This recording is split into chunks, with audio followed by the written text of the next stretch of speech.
Meet Jeanne d'Arc. She walks this road every day to take a bus to her workplace.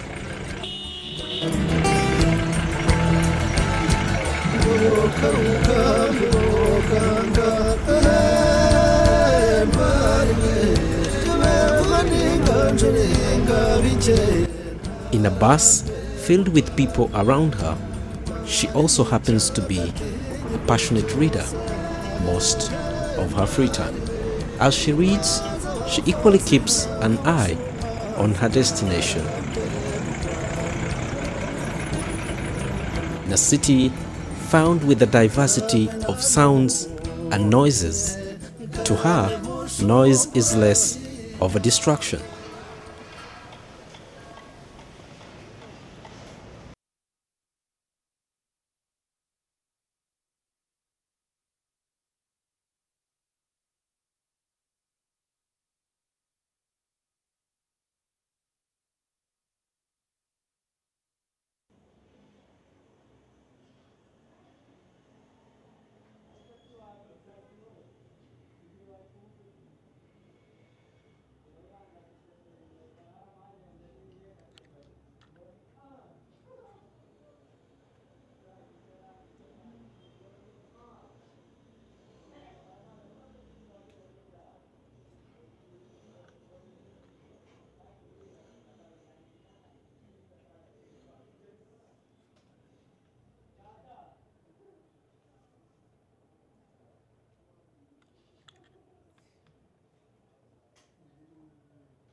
Today, despite the existing challenges facing deaf people, some parents still honor the need to send their children to school, which in return generates a brighter future in the lives of deaf people. Honorable Specios is one among many parents living with deaf children. She is also a lawmaker with the Rwandan parliament, and as a mother, she understands her daughter more than anybody else by use of sign language. Nkuko wabimbajije mfite umwana w'umukobwa yitwa Kayitasirwa Ituze Giselle. Yagize ikibazo kiri umwana muto cyane, ariko kugira ngo bimenye ko atumva yaramaze kugira nk'umwaka umwe n'igice cyangwa ibiri, kuko nabonaga ko nta reaction agize ku muntu umuturutse inyuma. Ubwo niho natangiye kujya kureba abaganga, nabo ntago babonye ako kanya ikibitera, bagira ngo ni uburwayi busanzwe, ariko nje kujya mu mashuri yita ku bafite ubumuga nk'ubwo niho naze kumenya rero ko afite ikibazo cyari cyaturutse ku burwayi yagize ari umwana mutoya.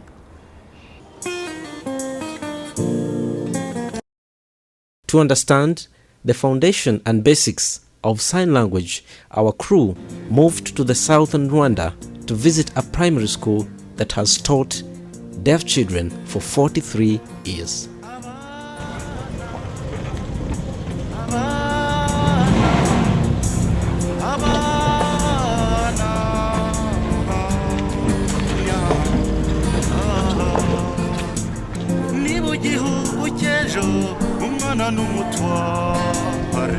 Just on one classroom doorstep, we meet a group of pupils studying mathematics. On the floor, their teacher makes some corrections on their work.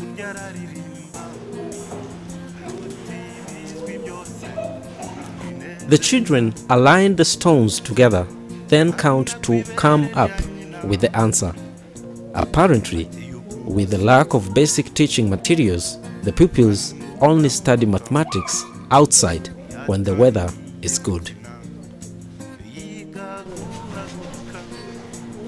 Akazi k'uburezi n'umurimo nkunda kandi nkunda kubwira benshi ko ari ishuri n'amashuri nize nanayasabye ngira amahirwe yo kuyabona. Mu bana batumva, ingorane ya mbere mbona niyo guhura n'abana mutavuga ururimi rumwe. Nk'umubyeyi, nk'umurezi, ubundi uba ushaka kugira icyo ubamarira, ariko rimwe na rimwe hari ubwo mugira ingorane zo kumvikana. Aho rero bo ururimi rwabo rw'ibanze ni amarenga, niyo mvugo ibabangukira, niyo mvugo bumva bitarimo ingorane.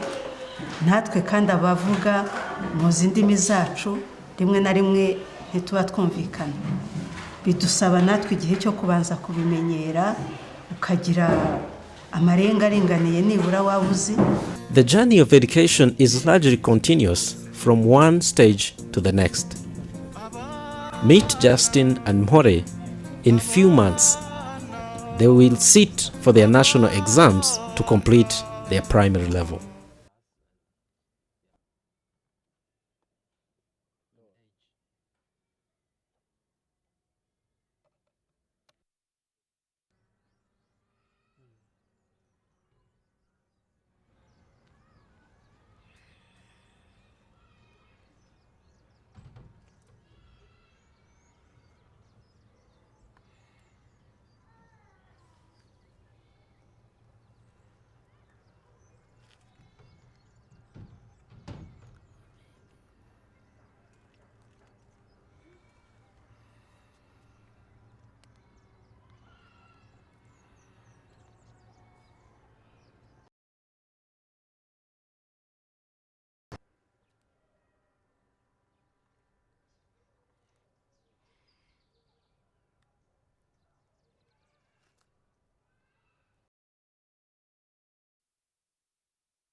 With Mpore and Justin managed to make it to high school, this is one among few schools that can accommodate their special needs to enable them walk out these walls one day as well-learned students. Okay? Information. Magazine, like a newspaper. Okay? Magazine. Conversation.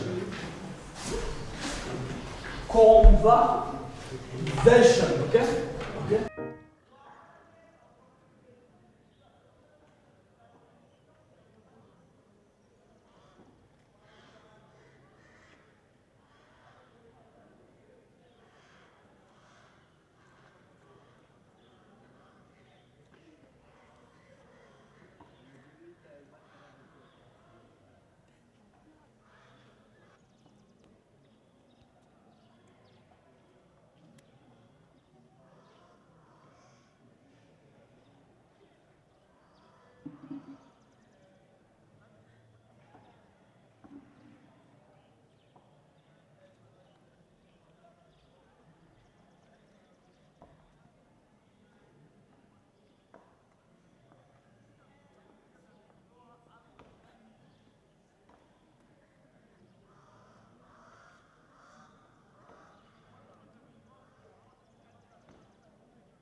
Despite the daily challenges that dwell in the classroom, when it's time for break, all students quickly march outside the classroom, regardless of who hears the bell or not. Basically, this is the beauty of a mixed school that looks after the needs of all students, but also allows deaf students interact with non-deaf counterparts by use of sign language, hence eliminating the stigma of language barrier. It is with great love of the less privileged people in the society. Gatagara High School is owned by the Brothers of Charity of the Catholic Church. But still in the town of Huye, popularly known as Butare, just a few kilometers from Gatagara High School, is the National University of Rwanda, to where I met another deaf student who is currently enrolled and studying economics in his first year in a hearing environment.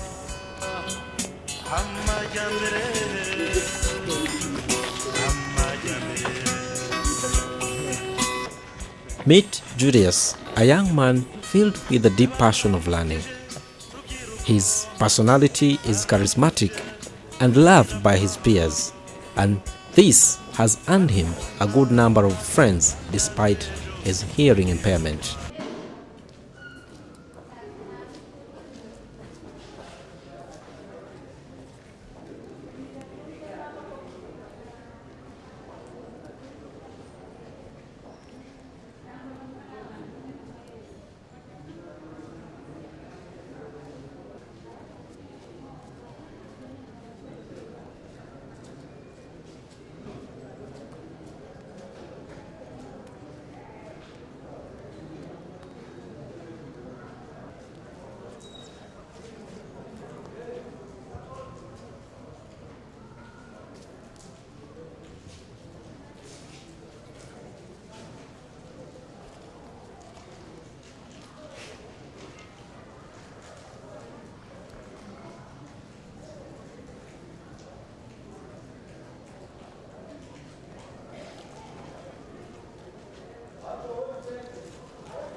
On this same day, we happened to meet a group of students who are going to work on a group assignment.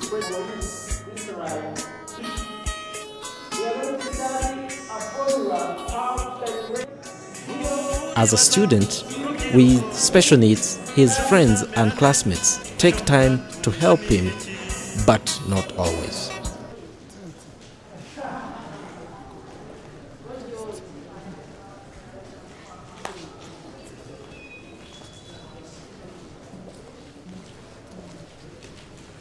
Okay, VSO stands for Voluntary Service Overseas. We're an international organisation who works through international volunteers to tackle poverty in developing countries. We work in around 36 countries at the moment with 1,500 volunteers. Okay, VSO has been supporting deaf education for a number of years in different ways. We've had volunteers working in special schools and centres and also training deaf people themselves to teach sign language to pupils, teachers and their parents. We also at the moment have a deaf movement advisor who is working with the Rwanda National Union of the Deaf to build their advocacy strength as an organisation. Located in the suburbs of Kigali, this is where RNUND, or Rwanda Union of the Deaf, runs its daily activities. The offices are next to a trading center, but quite silent on a working day.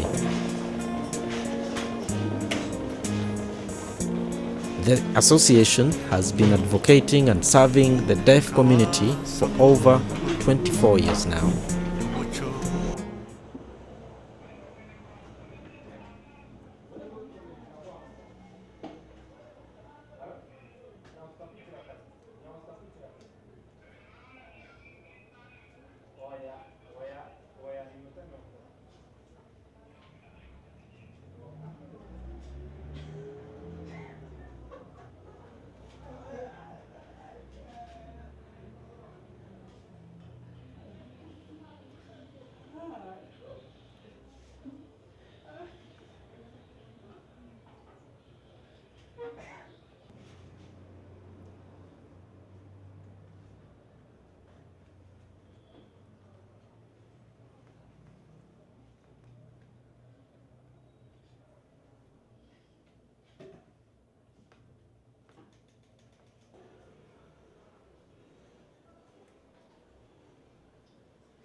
Apparently, there is still yet a gap to be sealed between the hearing community and the deaf community. Although education is sometimes desired and longed by many, but at times destiny may lead via a different route. Among those who never got a chance to be part of the formal educational system is Jerome, a local village entrepreneur who makes and sells aluminium boxes for a living.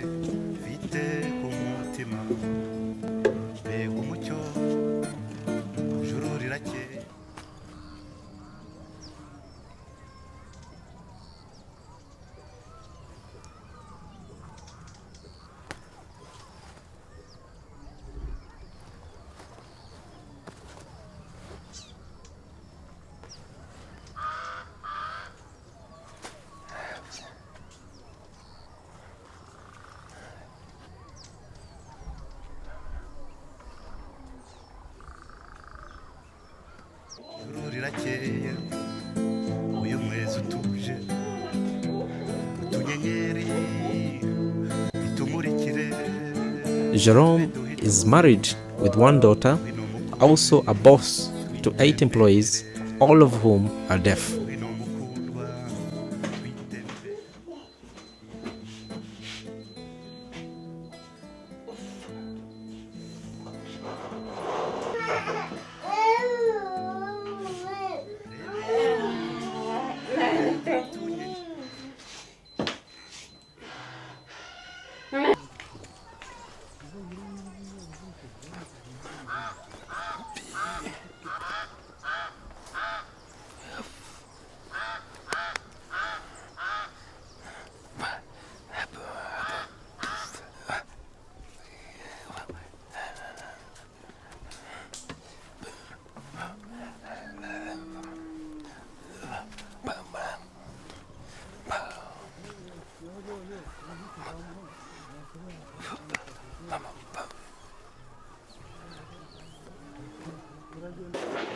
Most of the work of making the boxes takes place on his backyard, just next to the kitchen.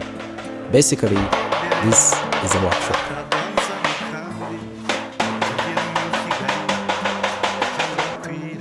From cutting, measuring, straightening, bending, edging, and painting.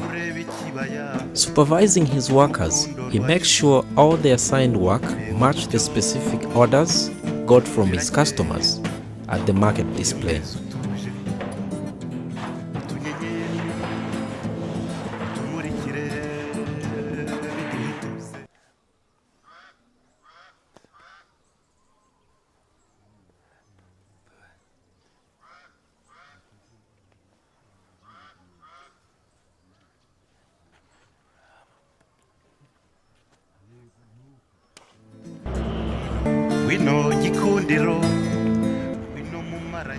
Most of his orders are obtained in February, when students go back to school.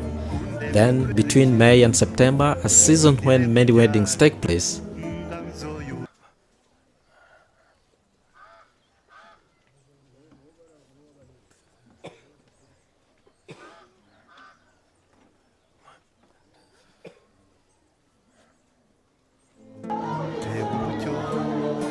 in a peak of high sales, Jerome can sell up to 50 boxes in 2 weeks. The use of sign language to deaf students within a school curriculum is of paramount importance. Once the students are equipped with these communication skills, it presents an opportunity for them to even pursue their dreams or careers with a strong education background.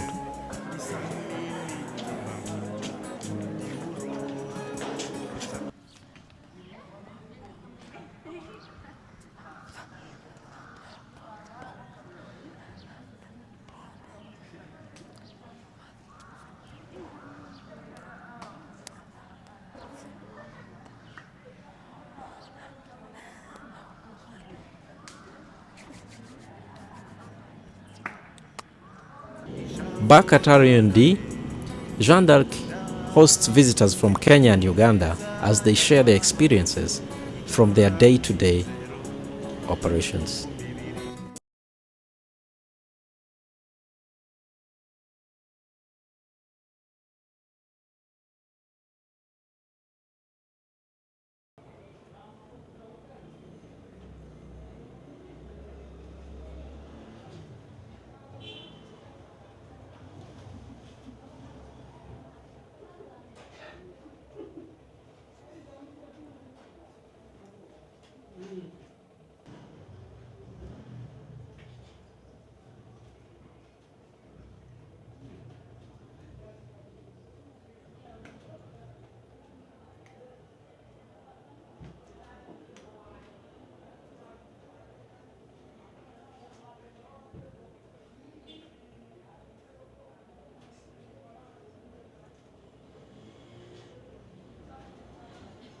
nk'ayo marenga ni ngombwa. Byongeye bo mu myigire yabo uko kuba batumva bituma bakeneye imfashanyigisho zihagije.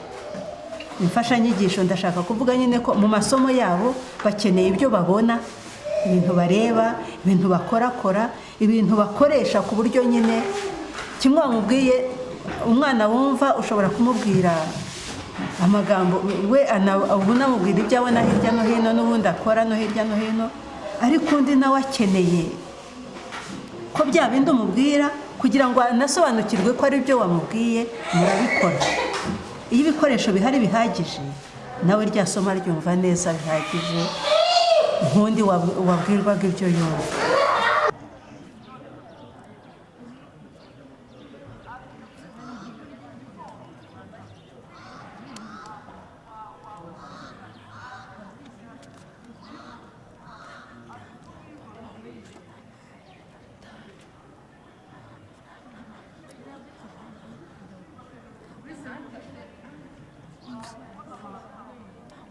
Kugira ngo abana bacu tubone nyine icyo twifuza kubagezaho tukigeraho, bige bamenye, icya mbere ni uko kuba n'abarimu ubwabo basobanukiwe n'ururimi rw'amarenga,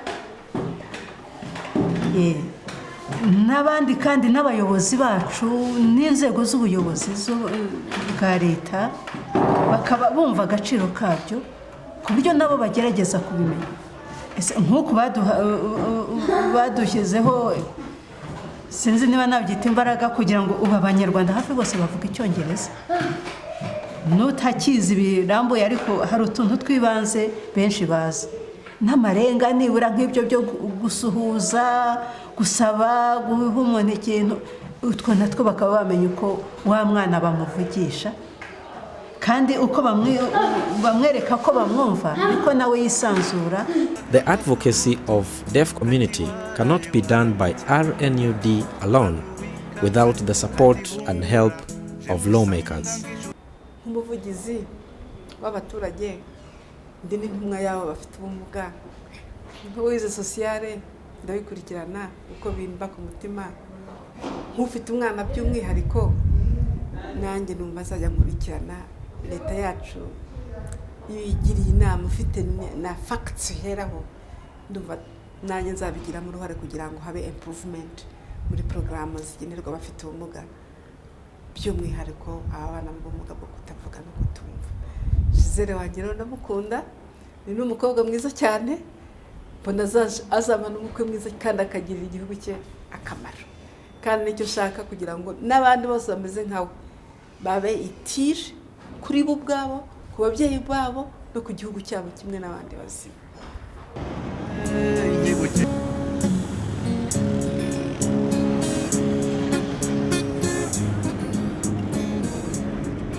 Just like crossing a road in a city full of obstacles, the deaf community still has a number of challenges to cross for a better future in this competitive world that we have today. Twari kumwe Kigali, juru n'isi byasaze, inkuba zikubita induru zivuga, induru zikorerana, waraje umfata akaboko azungirina muti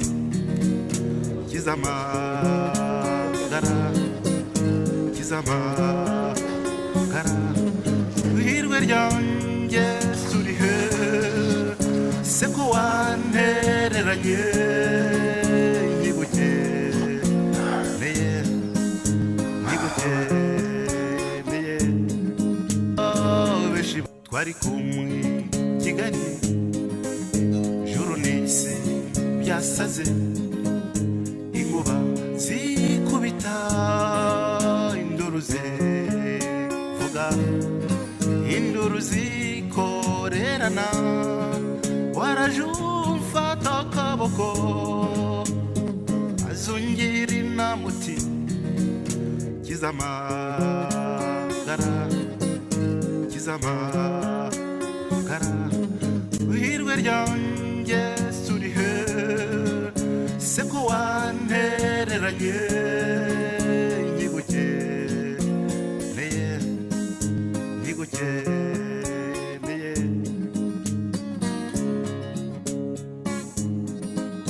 no ku ruzi rugari rwatembaga amaraso twari kumwe ndambuka